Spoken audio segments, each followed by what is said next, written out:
Now, I believe going into this, the studio wanted Morrell on board for the novelization to help spread the phenomenon further. You know, after all, Morrell is key because he's the only one with rights to write Rambo. You know, so novelizationists were really a dime a dozen back then. You really got to realize that, you know, and they were really poorly rewarded for their efforts. You know, it's not only having to adapt a script to novelization format, but it's also about capturing that world, providing that eloquence and the essence of the film. And boy, oh boy, were they in for it with this surprise page-turner, to say the least. You know, they sent him the shooting script, and he wasn't too impressed. You know, neither, you know, have I been impressed by that, because I read it, and I covered it in Script to Screen last week. It was pretty horrible, and it wasn't till he read, I believe, James Cameron's script, which we also covered earlier this week and will be returning to in the future, that I guess something really sparked. You know, potential to do it was realized, and not only did Morrell go above and beyond with it, but we also get, as a bonus, the history behind it, you know, provided by the man himself. But in doing so, Morrell would have to overcome his biggest obstacle of that date and that era, which is indeed bringing Rambo back from the dead. So, in the author's note, and automatically reading the author's note to this book, Morrell has provided anyone coming up in the heyday of novelization times back then, you know, who hadn't read First Blood 1972 but seen the 1982 film. Remember, no special features back then, you know, with the movie. No DVD, you know, just hardcore upper class expensive beta and VHS, you know. So if you weren't renting it and you wanted to own it, it was like almost impossible unless you were making a lot of money back then. And it, you know, obviously as time went on, that would change.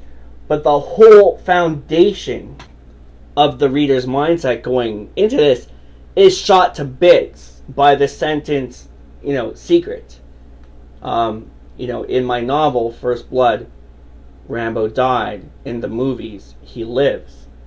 So then there's this, you know, introduction, and he goes into next. You know, by the time you get to the novelization part of things, you're delightedly lost in this, you know, beautiful paradox. And something fans of the Rambo franchise should know a little more is that the franchise is chock full of these multi-dimensional paradoxes. And we're going to cover as many of those as we can for you in the future. And, you know, even in the franchise, in the movies, there's tons of paradoxes. Every one of them.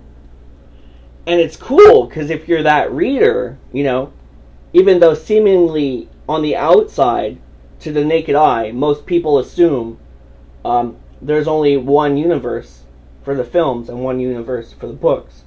And this is important, especially today, because I found, you know, the authors aren't given their due when it comes to like big screen rehash.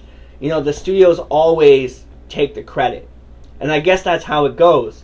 So right off the bat, you're in for, you know, a ride, because, you know, even at that time, you know, if you saw the movie Rambo First Blood Part 2, Morrell just, you know, is going to take you and toss you into orbit with every page that comes next, because even though you think you know what's going to happen, you're actually going into uncharted territory. And at those times, you know, there was no internet. You couldn't just go on the internet and read all the scripts and all the different versions and download this and that and find, you know, the information. You're lucky maybe if you could get some information from a library, fiche, or, you know, whatever. In those days, a lot of the, you know, a lot of stuff from the big screen was very secretive. You know, so it's cool, you know.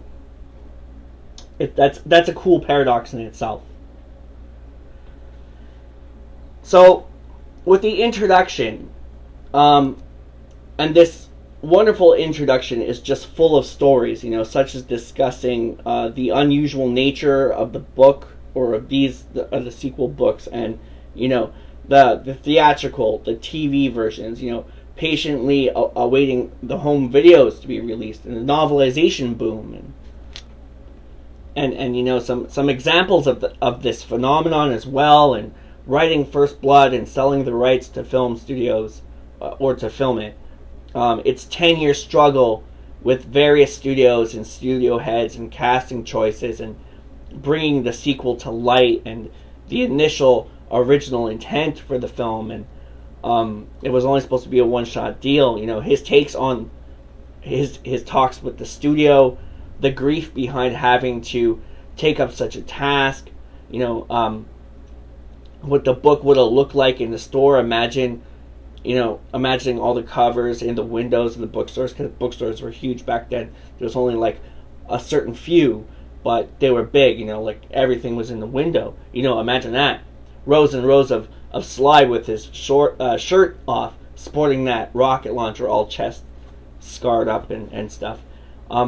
His own project, and just before I continue, I would think a nod to that also in the novelization, when Murdoch is showing Rambo all this high tech weaponry, and Rambo's very not impressed.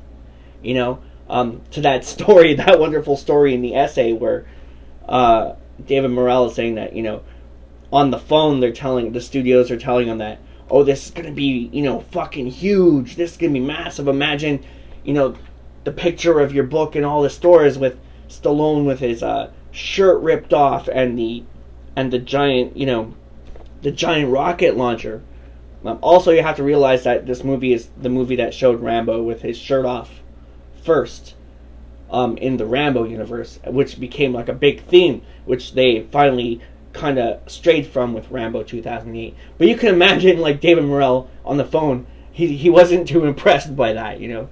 That's sort of capitalizing on the studio behalf, because you know what they say, you know, these people use you and spit you out. Which I'm not going to get into that side of things, but that will come up when David Morrell comes on the show. He was really open with us and just a really cool, honest guy, and it was just a dream come true to talk to him. But you know, at that time, you know, like, he was working on his own projects. He had his own projects in motion at that time. He talks about, like, the multiple returns of FedEx delivering him a few scenes from the Coralco sequel, some seduction, you know. Talks about the VCR being used mainly like a TiVo, and, you know, the scene he saw, the brilliant Goldsmith score, and the realization of how huge this movie would become. You know, the accompanying script that came, you know, with the stage direction script, and eventually getting his hands on the James Cameron script and some of Cameron's history, as well as, you know, script references and some juxtaposition and melding the multiple script elements with his own legendary mythology to, you know, to be 1/3 him, 1/3 Cameron, and you know, 1/3 this new thing in the script and everything, the original intentions, and the John Travolta connection, you know, the missed opportunities the studio didn't you know, ask on his freedoms for the novelization, you know, compilation, or I just got mixed up, but you know, the studios didn't take that opportunity to take it one step greater, but Morrell does, and they should really thank him for that. he talks about, you know, the most intense 6-week writing experience of his life at the time. I think usually he does like 1 book a year. Also remember that he was already knee-deep in Fraternity of the Stone. You know, his conversations with prop knifesmith, the great Jimmy Lyle, Hoyt Easton Archery, who designed the compound bow, you know, and Pony Express, and began studying the Zen, etc. You know, and getting into that mind of each character, especially getting back into Rambo after 13 years, and educating himself constantly, you know, and this Zen Archer Native American theme would return in Rambo 3. The Rambo family religions and the German and Native American and Italian heritages, additions and the religious stuff. And let's not forget, he was only given 6 weeks to research and write this whole book, you know, which is a feat in itself, like, seriously. But, you know, just the additions, you know, to the world, the film, and the novelization paradoxes. You know, Hope and Colorado. And, you know, the character's added name having no clue what the J initial was. I think it's James. Wildman pointed out it's James. We've been trying to find that one out for a long time. Thank you, Wildman. And, you know, just other stuff like working around the clock, 20 pages a day, and all the controversy, adding, you know, new scenes, how he framed the structure of the novelization, and making it a more proper sequel. The Blood Zone, you know, the radio report scene with Rambo, obliterating everything in Vietnam, the Reagan stories and history, the technical obstacles, and how he solved the problem of realisticness, bringing Rambo back from the dead. As a writer myself, I can appreciate this because I've been there before. And even though it's now, or it's a new paradox, it's not exactly true to your character to ignore, you know, the history and origin of the character's original history. And after all, there would be, you know, no Rambo without his source material to begin with. And the many choices, you know, Max Allan Collins, very accomplished, very accomplished, undercredited author, you know, remember him from Dick Tracy, would solve this problem for him, leading to the author's note, you know. History was about to change, you know, acknowledge the reality and give the audience the truth, which is what he did.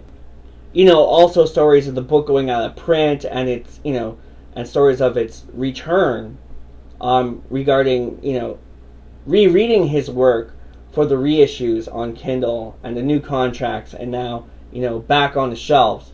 So Rambo's back in the window again, so to speak. And then we got this lovely about the author part of it at the end of the book, you know. That section is beautiful as well, telling us to read Rambo 3, very wisely promotes it, because it's even better than this one. How Audie Murphy was the inspiration for Rambo, Morrell's unique biography, which we covered in Season 1. Maybe soon I'd like to go over and cover that again, because perhaps, you know, when that would be a really good idea when he comes on to join Wildman Beyond and I for our Rambo 3 novelization coverage and review of Rambo of Arabia. Morrell's self-history is legendary. One of the most amazing writers, you know, and writing stories ever in the history of our time, in the history of ink. Happier and sadder than you could ever fathom. You know, you'll really enjoy this outro to the novelization. You know, the amount of research he does to write truthfully is, you know, just gigantically impressive. You know, the note gives you his works, etc. It's just really, really cool. So let us begin the review for Rambo of the Apes, aka Rambo First Blood Part 2, David Morrell's sequel novelization.